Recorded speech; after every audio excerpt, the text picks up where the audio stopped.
Covering news where you live, this is 5 News. Well, hey, thank you for joining us here on October 31st. It is Halloween, and trick-or-treaters will be hitting the neighborhoods to look for those best treats this evening. And there are a few safety tips to keep in mind. As you fill up your trick-or-treat bag with candy, it can be tempting to start enjoying some of those treats before you get home. However, the FDA and local police say it's a good idea to wait. To practice the best food safety while trick-or-treating, you should not eat candy until it's been inspected at home. That way, the FDA says you could check the label for allergens and inspect the wrapper to make sure the candy hasn't been tampered with. Sergeant Tony Murphy with the Fayetteville Police Department advises parents to inspect candy collected by trick-or-treaters to make sure it has not been opened. And he says the safest practice is to only take treats that have some come from the store. Don't take any candy that's been prepared at home. Make sure it's all packaged and has come from the store, unless you know that person. If you know the person that's providing the popcorn ball or whatever it is, that's left up to you. But just be cautious when you're getting items from homes that you don't know that are made inside that home. Now, according to the FDA, when it comes to inspecting Halloween candy, some things to watch out for include an unusual appearance or discoloration, tiny pinholes, or tears in wrappers. If it looks suspicious, just throw it away. And if you're planning to celebrate this holiday with your furry friends, we have some tips to help them stay safe. You should avoid sharing candy with your pets and keep it out of their reach, especially anything that contains chocolate. So chocolate carries something called theobromine, which is a specific chemical. It's very similar to caffeine. Chocolate also has caffeine in it, both of which our dogs cannot process nearly as well as humans can. Veterinarian Emily Lovell says if your dog eats one of these sweet treats, they could show symptoms such as agitation, vomiting, and even diarrhea. She says pets might also swallow part of the wrapper that holds the candy, which could be pretty bad for them. If you think your pet has eaten candy, you can contact your vet to discuss options for how to best help them.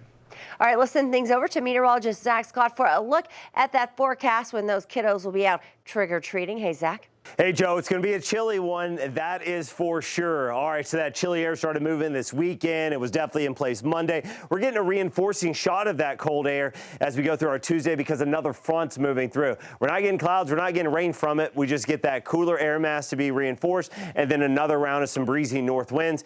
We'll look for temperatures to top out in the low to mid 40s for northwest Arkansas, upper 40s to low 50s, River Valley, Ouachitas.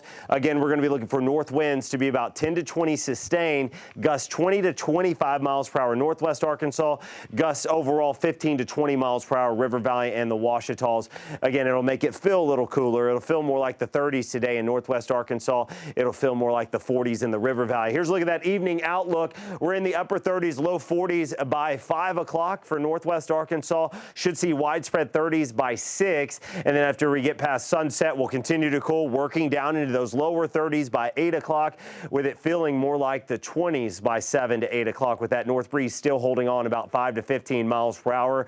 We'll get there as well in the River Valley. We'll be into the upper 30s to around 40 degrees by 7 o'clock. We'll be into those widespread 30s by 8 o'clock, feeling more like the lower 30s. We'll continue to fall as we go overnight. Coldest night of the year still ahead of us. We're not done just yet. Look for teens to low 20s, Joe, northwest Arkansas, widespread 20s in the River Valley. All right, thanks for that, Zach. As the temperatures continue to drop, homeless shelters are getting ready to house as many people as they can. 5 News reporter Parker Abels talked to the Red Cross on how they're preparing. As we head into winter and temperatures start to drop, warming centers for those experiencing homelessness are gearing up for the season. Our cold weather response is typically when the temperatures reach or go below 32 degrees. We open for warming stations. And then in the evenings, we also accommodate additional overflow should the temperatures reach 32 or below over the overnight hours. And just in time for the winter, Salvation Army is opening a new warming center that is scheduled to open a week from now that can house more than 60 people. This space is finalizing renovations currently. It will take our capacity to 48 for overnight shelter, regular capacity, and then we would of course have overflow. We anticipate approximately 15 that we could accommodate on mats on the floor for inclement weather. Captain Conley also mentioned that when people stop by Salvation Army, they're not only going to give them food and shelter, They will help them point out any issues they may have to get them back on their feet long term. There are many things, many barriers that prevent individuals from being rehoused.